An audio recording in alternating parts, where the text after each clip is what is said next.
Welcome to this week's Sligo County Matters. Coming up on this evening's show, we're going to go and cover an event where the Sligo businesswomen gathered together for a night called Sisters Are Doing It For Themselves. We are going to talk to Val Robus, who has an awful lot of people hanging on every word, and you'll hear why after the break. We have some great local music, as always, to finish off the show. But first, we are going to City Hall, a magnificent building in the centre of Sligo town, to hear about...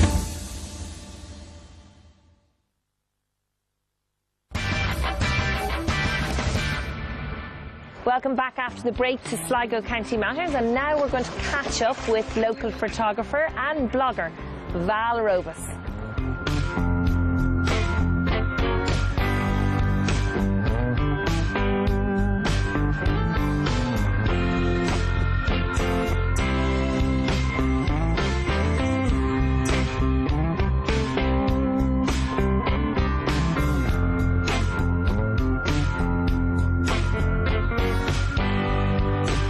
Val, you're probably better known in Sligo as Magnum Lady. You have a hugely successful blog, but can you just bring us back and tell us, how did it all begin?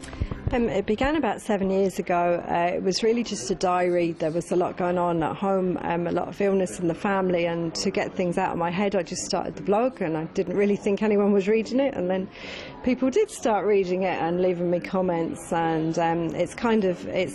the photography is a big part of my life, so it's like a photo blog now, and it's basically whatever I'm getting up to I write about, and the photos go along with it, so it's good fun. But people use it as a reference when they're moving to Sligo, because you do cover a lot of the scenic areas around Sligo, don't you? Yeah, I find there's a lot of places in Sligo that people don't really know about, so I try and write about those as well as the well-known ones, and just try and put the spotlight on Sligo a bit more. We've so much beautiful scenery around us and so many events that people don't know about, so I try and cover them all, and I'm actually getting emails from people all over the world now telling me they're coming over and what would I recommend that they do, so that's good as well. And your photography, you started photography sort of late on.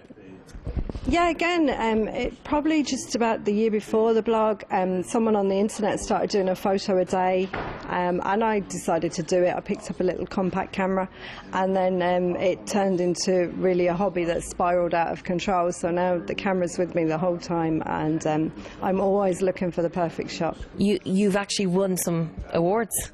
Yeah, I won. I was in the RTE weather final, and I got to RTE for the day. So I've had a few photos shown on RTE. I've had one on AccuWeather in America that was in a calendar. I've had a photo in a magazine in Taiwan, and also one in a book in America as well. And then last year I was listed as one of the top 25 Instagram accounts in Ireland to follow. So that was really good. That's great. That's really exciting. Just for our viewers to get an idea of how popular your blog is, how many hits did you have to it last year? 97,000 last year, which is mad. Which is something that you literally started at your kitchen table. It's pretty amazing, isn't it? Yeah, and it's really just a hobby for me, so I'm delighted, I'm surprised, you know, that so many people are looking at it, but it's really good. Last year you had a very exciting year, and you did something fairly novel, so tell us about that. Last year I was approached by the Hawkswell Theatre to have an exhibition during the Flower during the summer, and they basically said to come up with an idea, and my friend, who's very good with ideas, came up with the Wild Atlantic Wayfarer. So it covered the northwest part of the Wild Atlantic Way from Belmullet to Bundoran. But I didn't want it to just be a photo exhibition. I wanted to put a bit of life into it. So I ended up doing all kinds of things that tourists can do, because I don't see why it's all targeted for the young people. I think people my age can do it too. So I ended up jumping off cliffs into the sea and trying surfing. I was on the back of a jet ski. I was horse riding along the beach. I was cycling. I had the best time. It was brilliant. And what was the best part, do you think, of all of that? Co-steering, without a doubt, and it was the one I said I would never do, because I'm scared of the sea and I'm scared of heights and I'm scared of wetsuits. But it was really good. I mean, the worst part, when I got the wetsuit on, I did thump myself in the face, but apart from that, I laughed so much that day. I couldn't get back onto the rock because I was laughing so much. It was great fun. And have you any plans to do anything new like that in the future? I'll try anything because you only get one crack at life and you may as well have a bit of fun along the way. So if anybody has any suggestions, I'll just go with it and just see. I mean, you know, you don't know what you like unless you try it. So now, I mean, I've done snorkeling as well, and being scared of the sea to begin with, and now loving the sea, and I would love to be back in there every day if I could. You obviously have just fallen madly in love with Sligo. How long are you here? 25 years this year, so my silver anniversary in Sligo. It's my adopted home. I couldn't imagine living anywhere else. It's just stunning, and I wish that people could see it the way I do. We've so many lovely places around us, and we've the best of everything. We've beaches and forests and mountains, and just, you know, Sligo's great. And finally, if you were to pick your favourite part of Sligo or your favourite place, because you have investigated more than most people nearly everywhere, where would it be? It's really difficult. It's like trying to pick a favourite child. There are a few that stand out for me. One would be the Glenif Horseshoe, because it's just so stunning and desolate, and the old schoolhouse is up there. It's just such a lovely scenic drive.